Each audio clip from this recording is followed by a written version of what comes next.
اعوذ باللہ من الشیطان الرجیم بسم اللہ الرحمن الرحیم اللہم صلی علی فاطمۃ و ابیہا و بعلہا و بنیہا و سر المستودع فیہا بعدد ما احاط بہ علمک عظم اللہ لک الاجر یا سیدی یا رسول اللہ۔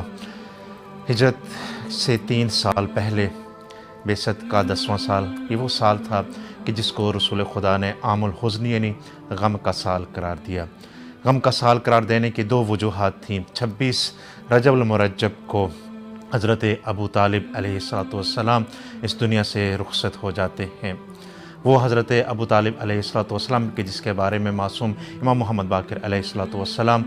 فرماتے ہیں کہ اگر ایمان کو پلڑے میں تولا جائے اور ایک پلڑے میں حضرت ابو طالب علیہ السلام کا ایمان رکھ دیا جائے اور دوسرے پلڑے میں پوری کی پوری مخلوقات کا ایمان رکھ دیا جائے تو یقیناً جس پلڑے میں ایمان حضرت ابو طالب ہوگا اس کا وزن بھاری ہو جائے گا، وہ پلڑا نیچے آ جائے گا۔ وہی حضرت ابو طالب جن کے رخصت ہونے پہ حضرت جبرائیل رسول خدا کی خدمت میں حاضر ہوتے ہیں اور فرماتے ہیں ذہب ناصرک من الدنیا فہاجر، اے رسول خدا آپ کی نصرت کرنے والا اس دنیا سے چلا گیا ہے، اب ہجرت فرما جی۔ اور یہی وجہ تھی کہ بس 3 سال کا عرصہ گزرا تھا کہ رسول خدا پر زندگی تنگ کر دی گئی مکہ میں اور رسول خدا کو ہجرت کرنی پڑی۔ دوسری مناسبت کہ جس کی وجہ سے رسول خدا نے اس سال کو حزن کا سال قرار دیا تھا وہ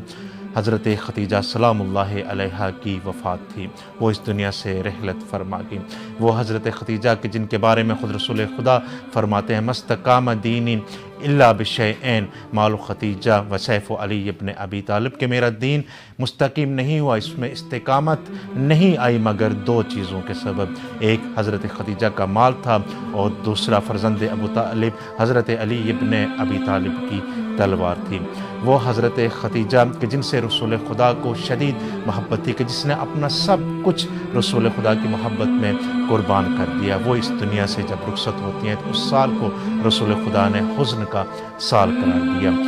حضرت ختیجہ میں وقت وفات جب مرض شدید تر ہو گیا تو کچھ وصیتیں کی، ان میں سے ایک وصیت ایسی تھی کہ جس کو رسول خدا کے سامنے بیان نہ کر سکی اور کہا کہ میں یہ وصیت جناب سیدہ فاطمہ الزہرا سلام اللہ علیہا کو کروں گی۔ رسول خدا نے حضرت فاطمہ الزہرا سے کہا کہ آپ کی مادر گرامی آپ کو کچھ وصیت کرنا چاہتی ہیں۔ جناب سیدہ اپنی مادر گرامی کی خدمت میں حاضر ہوئیں تو حضرت ختیجہ نے جناب سیدہ سے کہا کہ میں چاہتی ہوں کہ میرا کفن